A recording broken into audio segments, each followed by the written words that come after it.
You know, back in about like the year 2009, a girl group called the Saturdays wrote a song called "Work." Unfortunately, this does not seem to have rubbed off on Chris, any which way, shape, or form, as you're about to explain. Also, out of interest, the song was basically stating that the girls in the Saturdays have very high standards and that you've got to essentially work to get something that you really, really want, which has a bit of a sexist inclinations involved, but the principle of working to get something you want still stands. That is, if you see women as, objects, as it were. Anyway, Chris and work. Comments that are truly of good intentions of self-improvement and constructive criticism, versus the truly bad intentions of spamming actual hate speech. Get a job. Didn't realize get a job is considered hate speech in Chris's world. Chris considers getting a job to be hate speech, and commentarily from enablers kissing his ass to be constructive criticism. Well, you know what? You may as well try and take down this video now, because apparently telling Chris to get a job is now considered hate speech. Chris is infamous for his laziness and his dependence on his elderly parents. Parent, singular, which inhibits him from wanting to work. He briefly held one job, two if pushing it, in his early 20s, but was unsurprisingly fired from them fairly quickly. Despite his crippling debt, Chris vehemently refuses to even attempt to obtain any kind of employment whatsoever, due to wanting to prematurely live like a child, a stance that has become so potent that he believes that struggling to him should be deemed as hate speech. Thus, as shown on the Wikipedia's main page, it has been, as of this date, 4,139 days, more than 11 years since Chris has last applied for a job. And if we will go one further and we'll see if that holds up to today. Oh, that's kind of interesting. Let's see. 4,143 days. And so when was this? So basically 4 days ago. But still, that is appalling by any stretch of the imagination. I hit the mic there. With reasons. Oh, by the way, also I can't miss this out. Chris doing anything that doesn't revolve around daydreaming over his fantasies. You know what's quite interesting actually about this is that Chris in the past used to refer to the Bible quite a lot, and usually condemning people for without any in reference whatsoever. It's apparent that also Chris, whether or not he actually has read the Bible is a very good question in itself, but he certainly probably missed out the book of Job. I know it's pronounced Job, but for the sake of this joke, I thought it was funny and I continued anyway. Sorry about that. Anyway, this article section is incomplete due to stress. Pro tip. Please stop telling Chris to get a job. It's abundantly clear that he's not going to, no matter how many times you ask him to. Or can I just ask him like once more? Even if he did decide to find employment, it's pretty much too late due to his poor qualifications for many college degree careers, and any employer with even the most basic of background checking skills would find that his online infamy that would make him highly undesirable as an employee. I've worked with guys, when I've done jobs before where I've where people who are applying for work and people who actually did get work have not exactly had great backgrounds either. Some of them have done far more serious crimes than the things that Chris has done, but it's everything else, you might say. External factors. Parental influence.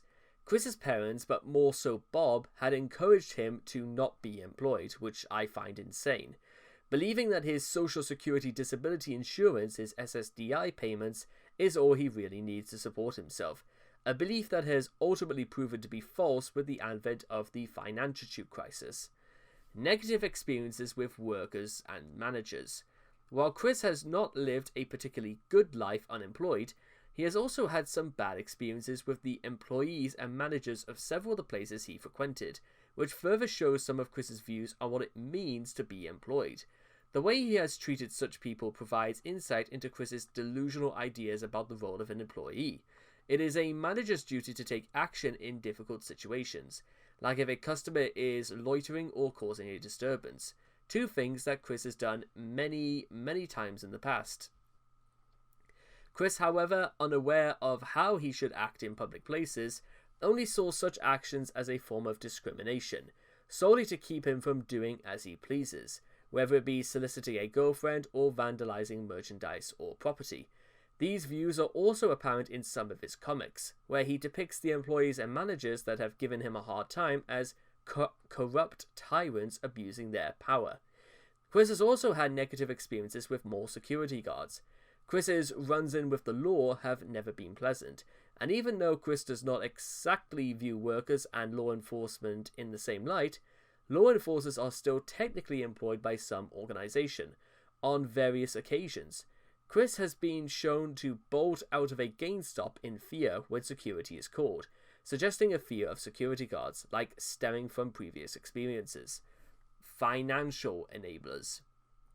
In the wake of the idea, guys, Chris's enabling has gone far beyond just his mother. Chris now has amounts of fans, of admiring fans, if whatever, that are willing to give him loads of money in order to support him. Internal factors. Autism.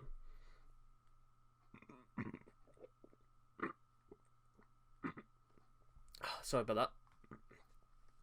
Chris, believing he is an omnipotent and omniscient goddess, doesn't have time for such frivolous things as working to make a living. That statements like that almost make my blood boil. Not at the quickie, but at Chris, because that is genuinely his mindset. In October 2017, Chris claimed that he was too busy with Quickville and his imaginary friends, in addition to helping Bob and the pets. In June 2019, Chris claimed that he was already employed by God to oversee the dimensional merge. Additionally, ever since Chris's transition, he feels that finding a job runs the risk of being discriminated against for his Tom-girl gender. This is despite the fact that discrimination on the basis of gender is illegal, especially as a result of a Supreme Court ruling on the 15th of June 2020. I'll say again, I've worked with people who are transgender. I've also worked with people who were gay, I've worked with a lot of people from almost every single walk of life, and I have never had one issue with any single one of them. And there was no chance of discrimination anyway, because the second there was trouble, that person would have been seen to fired or some very harsh reprimand. Probably being fired as well. In a moment of self-awareness, Chris fears being incompetent at work, and he claimed in May 2018 that he feared the Weens and A-Logs will harass him at work, similar to how they harassed the management of the Endgames and Anytime Fitness into banning him. However, even those significantly more mentally ill or otherwise disabled can find work. That is 100% true as well. Meaning Chris, guys, I've been to university. I've been and communicated with people who are significantly less fortunate than Chris. There was this one guy, right, who, I don't know if it was either in a computer studies department, which was kind of like on the other side of the street from where I was studying. This guy had to be assisted in a wheelchair, and I think he had, it was like some kind of like motory disability where it was very difficult for him to, move his limbs. But even so, you know what? He was a university student. He fucking was one of the most bang-on guys I met there, and I've worked with lecturers who had dyslexia, were far more inept and competent at what they did. In fact, you don't just get the job of being, a lecturer. They don't just hand stuff like that out to you. And again, they don't discriminate against these sort of things in any way, shape, or form. That's an insane thing to suggest anyway. I even remember on one occasion back in the end of 2017, we had this professor from the University of Colombo in Sri Lanka who came to oversee stuff for a whole week, because I think he ran an animation department in the University of Colombo, and he was a lovely man. So, no, there were places like this, there were things like this in the workplace where, you know, they say stuff like, I mean, one thing I have at work is they say the phrase is, sexual discrimination is a union discrimination issue as well. We have the stuff like that in place to specifically protect Chris, who being Tom Girl or transgender or whatever it is, he would have been protected anyway, because you could take corporations or places to court if they refused you on the basis of gender discrimination. Unfortunately, when it comes to Chris, it's not gender discrimination. That's why he's being refused to give him work. Far from it. In a moment of self-awareness, Chris feels being incompetent at work, and he claimed in May 2018 that he feared that Weens and A-Logs will harass him at work. Mentally ill or prepared to work, meaning that Chris can quickly find easy work if he really wanted to. This shows that Chris will pull any idea out of his ass to avoid having to get him off it and contribute to society. Past stance on employment. In the past, Chris has shown some degree of interest in pursuing a career, but only for his personal gain, rather than so that he can move out of his parents' house and obtain a degree or self-sufficiently, for example. Although he expressed an interest in becoming a comic book artist, either working for Archie or DC, I think they might have mentioned like Marvel as well, he has also stated when he completes his love quest that he would stay at home while his wife works, showing that Chris has somewhat hesitant even before then. Other sources point to Chris believing that obtaining a job is only necessary to pick up a girlfriend, which is evident when he decided to take up a job in Cutco Cutlery at the beginning of his love quest. Key insight into Chris's attitude towards job hunting is found in his resume, which has not been updated in over a decade. Chris shows he did not understand what constitutes work experience, let alone its importance. For example, he believes that doing volunteer work for the Pokemon Leagues at the game place counts as work experience. In reality, mere volunteer work does not typically catch the eye of most employers. Also, Chris was not a gym leader as he claimed, but rather was a substitute when the actual gym leader was not available. Finally, even if this could be taken into account, what experience he obtained is likely negligible, as he had no authority over the players, and was, in fact, carefully supervised by the staff. In the same resume, he cites his production of comics as work experience, despite the fact that he was not doing this in a professional setting, and the product itself leaves a lot to be desired. The resume also shows that, in his entire adult life, not even a fraction of his time was spent on an actual job, let alone one that is full-time in a professional environment, counting all of the positions he had that did not involve being a gym leader's assistant, or working on his Sonichu comics. His total work experience amounts to a grand total of 6 months at most.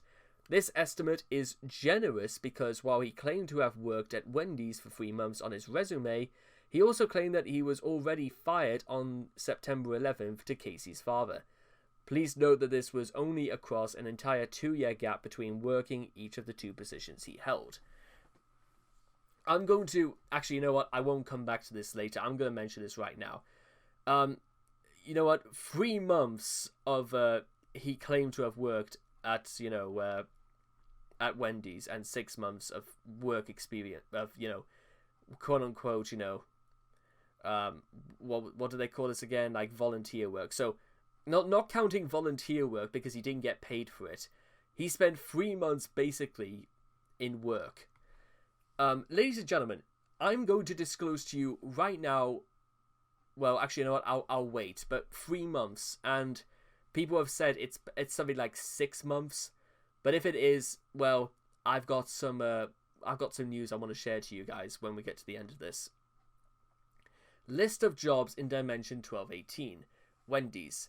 The first place Chris attempted to work was at his local Wendy's. While there, his primary duties were custodial in nature rather than food preparation or direct customer interaction. Despite painting himself as an employee that serves the customers with kind, understanding help, accounts from other employees and customers has shown him to be a rude and difficult employee to work with. Cutco Cutlery. The second and final job that Chris claims to have worked was through Cutco Cutlery, a multi-level marketing company that primarily sells overpriced knives. The company itself is deemed to be a notorious borderline scam that generally targets high school students, college students, and gullible idiots like Chris with no work experience. Chris claims to have lost this job after his boss left at summer's end.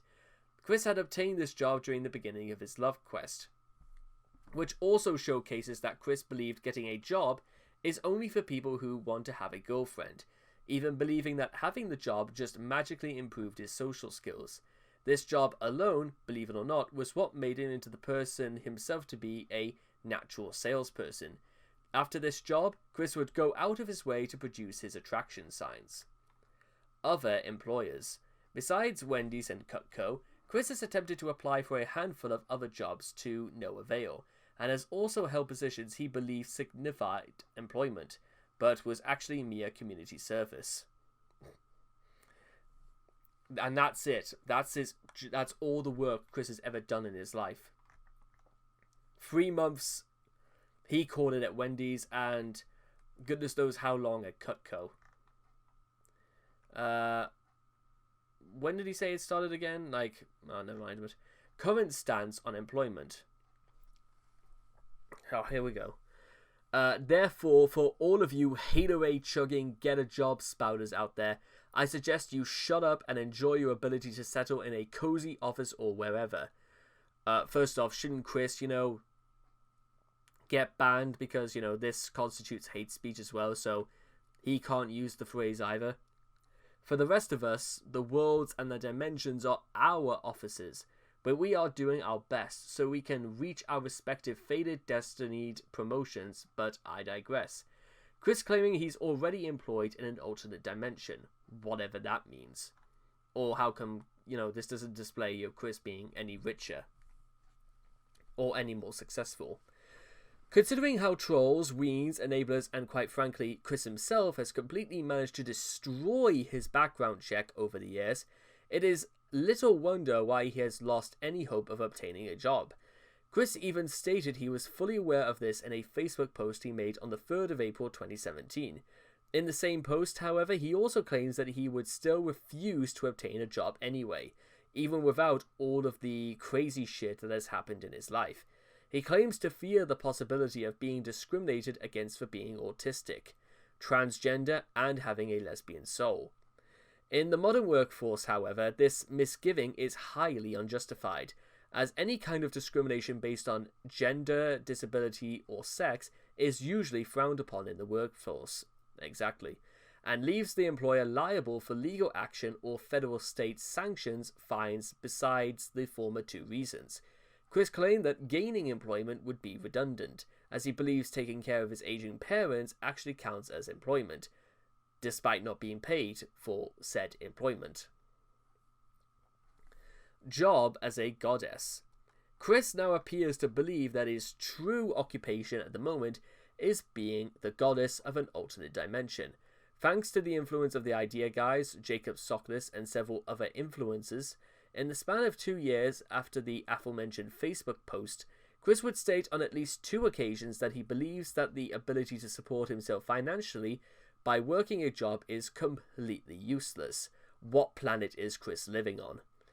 As a matter of fact, in one of these occasions, he had actually stated that he is far too enlightened and above societal expectations to actually obtain a job, but is apparently to continue living in filth, simply due to an absurd comparison he makes between the amount of time the universe will exist for against how much time he would work at a job, as evident in the same post, as well as in a subsequent one.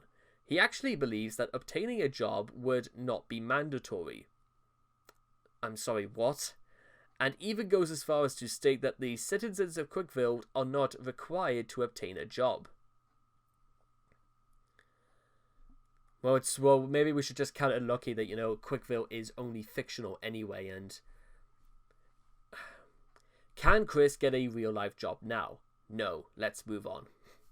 Many observers have admitted that it is far, far too late for Chris to get a job now. In addition to his various runs-in with the law and his local reputation for public tantrums and violence, Chris is over 38 years old, with only one bad month of employment back in 2001, a worthless CAD certificate, a brief MLM stint, and over a decade of unsavory information about him on the internet. Chris has also not applied for a job since September 2009, and his Sonichu-laden resume is long out of date. Even if Chris did get a job, there is a good chance that wannabe Weens and A-Logs will harass his employer into terminating him, similar to how they harassed the management of the Endgames and Anytime Fitness into banning him. In short, Chris claims that he can never get a job may be true, albeit for different reasons. Nearly all employees are unwilling to tolerate a person with that kind of background. I mean, yeah, or Chris could do something else and just straight up drop all information on the internet entirely, and you know what? Just never tell anybody anything on the internet ever again. That would be a good reason for Chris to get a job and because people would just leave him alone. That's one thing he could try. Chores. I work hard for my father and his golden. I pulled weeds. Those weeds are very hard to pull. Chris telling a former US Marine about the heavy burdens in his life. Aside from a few part-time jobs from which he got fired shortly after being accepted, way to go Chris, Chris is also responsible for doing certain chores around the household. To him, chores are menial tasks that Barb forces him to perform for her. Since these chores are the closest thing in Chris's life resembling actual work, and one of the few things taking him away from his video games. Going into deep thought about other dimensions and attending BronyCon, they are a frequent source of stress and complaining for Chris. On the other hand, Chris also sees these chores as nothing more than to prove that he is not lazy, in which case he believes these chores are a good example of what a hard-working, respectable, high-functioning autistic he really is. Chris loves chores. That thing had to weigh like 5-10 tons of Paddy Chandler's doghouse. Chris's most notorious mention of his chores is in The Father Call, where he desperately tries to prove to his worthiness to Matthew Devoria by listing some of the hard work he has done around the house, such as sitting on a riding lawnmower, moving chairs, and carrying a doghouse across the yard. In fact, many of the chores he whines about are things he only did literally once and never again. He also compares his pulling weeds in the hot sun to war veterans Matt's time served in the Gulf War. Chris does not limit himself to only doing chores in real life. Oh no. He also enjoys spending hours upon hours performing virtual chores in Animal Crossing. These are his favourite chores to do, because not only is he able to sit on his fat ass all day long tapping at his controller, he is also rewarded for performing these tasks. As well as this sounds by his early 30s, it seems to just be another part of Chris's daily routine. At one point, telling Julie that he had to take a break from his computer to get his chores done in Axe City Folk, he eventually stopped doing these chores altogether after his GameCube disintegrated in the 2014 fire. Bob working in the garden on the verge of a fourth heart attack. Oh no. Although I must say his daily garden actually looks really nice. I'll commend him for that. In Chris's other favourite fictional world, Quickville, Sonichu also does his share of the housework, as Chris elaborately explained in his Wikipedia bio. Between fighting evildoers and saving the world from homosexuality, he even finds time to mow the lawn with his loyal wife Rosechew. After the kids have been sent off to school, Sonichu and Rosechew go out and vacuum to the extreme. Chris, on the other hand, is far too busy with his mayoral duties to worry about chores, so instead he makes his secretary, Alison Amber, do literally all of the work. Chris dreams of one day being a house husband, doing chores for his wife and daughter at home all day, while the wife goes to work and earns money for the family. This should be evidence enough to suggest why Chris will never, ever, ever have a wife. In a chat with Clyde Cash, Clyde questions Chris's ability to take care of himself and his sweetheart. This causes Chris to go on for what seems like an hour, listing all the chores he is capable of performing around the house. He is very proud of his ability to load dishes into the dishwasher and put garbage into a trash can.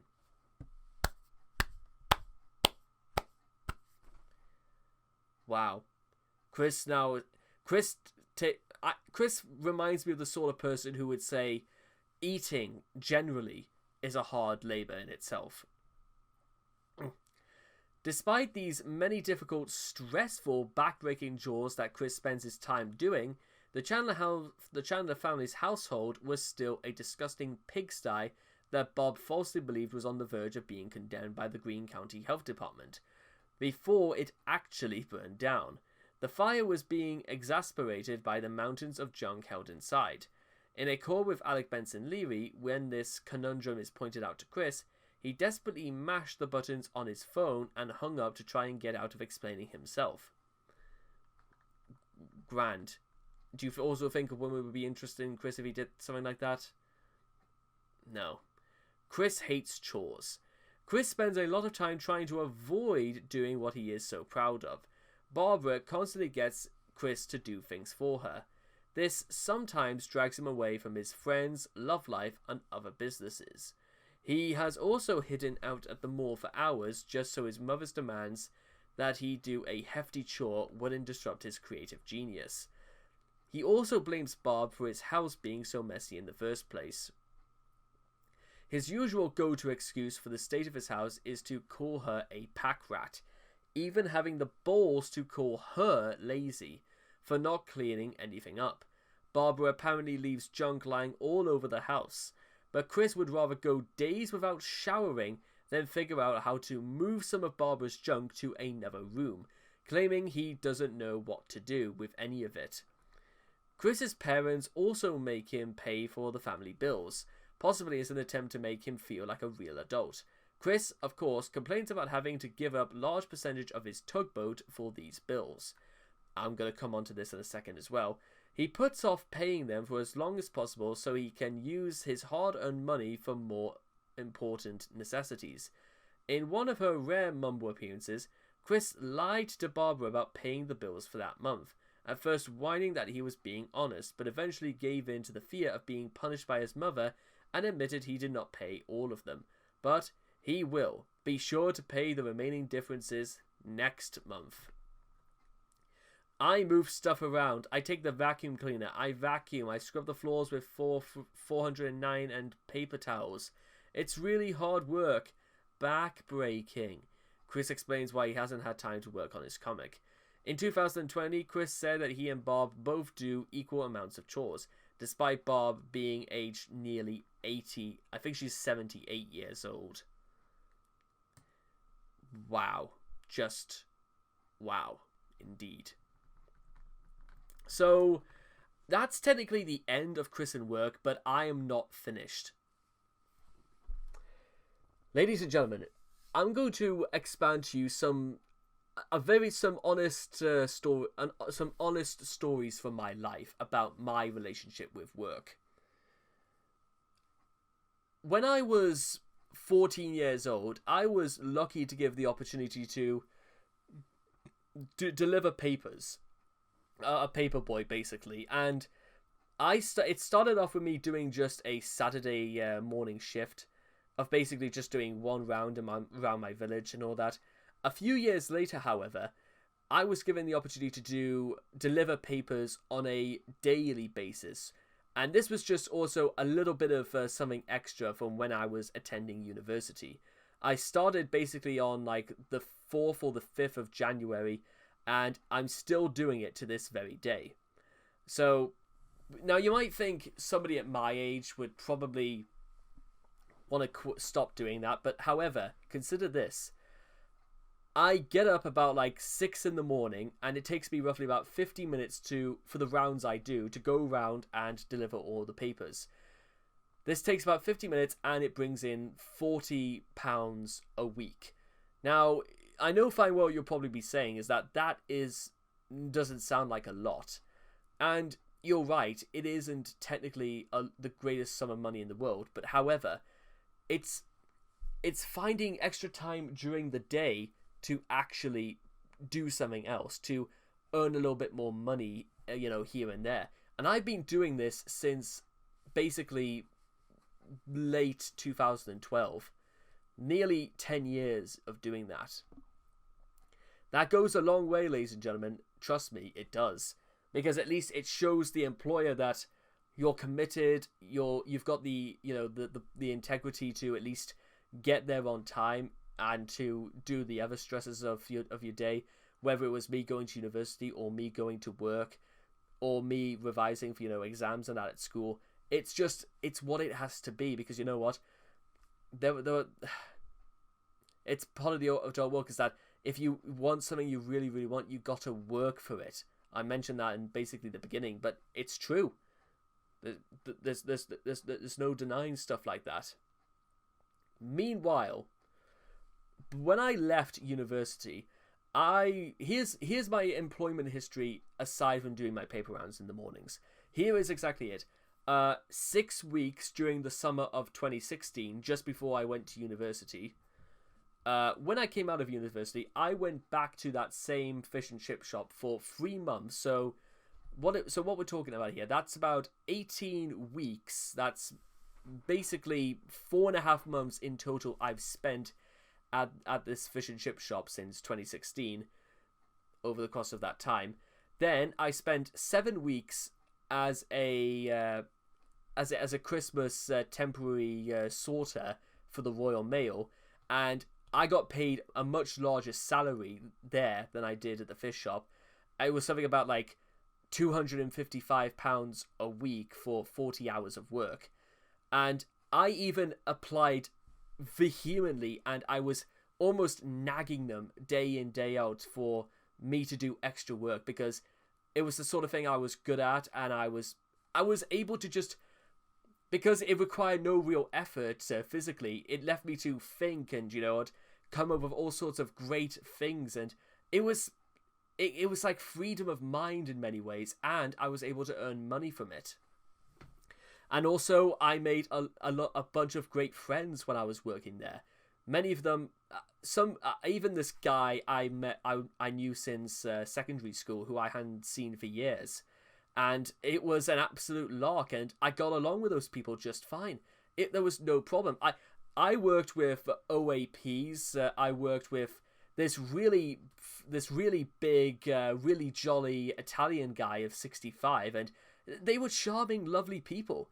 I've worked with people who were also there who were transgender, and also one person I worked there who I said had a far worse criminal history than definitely one that Chris had.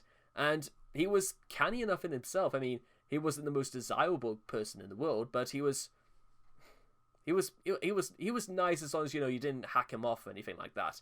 You know what I'm saying? I say that because on the very first day we worked, we actually walked home to the metro station together, and he told us all about the area that we were going at and how there was like a brothel on the end of every street or something like that. I'm guessing he knows from personal experience. But the fact is, he said he would, and even though I thought he was like about my age, he was actually like 28 or 29, and he had a family of his own to support. In fact, it was most likely to assume that the people working there had families of their own to support. Not to also, there's this one guy who was like about like 19, who was like one of the youngest, who was training to become part of the Navy, and he was one of my best mates when I was working there. In fact, I even gave him a bottle of beer as a Christmas present, because the last time I worked there was the 20th of December 2019. Roundabout at the same time when the pandemic was being heard all across China, or when it really started to kick off. Then after that, there were a few months that went by, about 7 in total, in which work was almost impossible to find because of the pandemic. And then on the 22nd of July, I did actually manage to find work as a COVID cleaner, an essential worker for this job centre in a part of Newcastle, and I've been working there ever since. It's been 6 months and a whole week since I've been there. And I work there 58 hours in addition to doing papers. So that's 58 hours a week since like December, because again, it started off as 40, then 50, and then 58. And I get paid monthly for the work I do there, and it's a beautifully hefty sum as well. And just like my time at the Royal Mail, I was able to think for myself as well as work, and you know what? It keeps my mind fresh and doesn't turn me into a bleeding rabbit. So I could still continue doing my work at doing, videos and continuing my lifestyle with more disposable income. But at the same time, I have debits to pay. I have bills to pay as well. I have chores to do, like, ironing, hoovering, taking care of like the bathroom and all that. I have things to do as well. And just because I work day in, day out, like from dawn till dusk, it doesn't mean that I can't stop doing my own, things by taking care of myself, like, ironing and, all that, because I'm aware my parents are getting older as well. And the thought of somebody in their late 70s doing housework that Chris should be doing for her is a disgusting thing to see. It really, really is. Meanwhile, this isn't even going to be the end for it for me. So let me try and take it back to exactly counting up all the times I've worked in my life. Let's see. 6, 18 weeks. We'll call that 4.5 months. A month and a half at the Royal Mail. So that's 6 months since, and I was so at the age of 21, I'd worked exactly 6 months over that life at that point, and then 6 months and a week at the Royal at the job centre where I work at now. So that's a whole year. That's 53 weeks of work that I've done in my life. So that's basically a whole year out of my 23 years of being alive. I turned 23 on the 31st, because even though it's the 29th, whatever, we'll call it 23. I've worked exactly a year in total of that life already, and it's likely to continue that way for me to work. I mean, listen, there are also, even though it may be possible that I may not even begin to see the idea of a pension until I'm 66 years of age, even if I get to that point, I'll still have worked for it. I'll still have earned money, and I've earned so much more money than I could possibly imagine at the job I'm doing at the moment. But that doesn't mean to say that I can't earn more by doing fewer hours.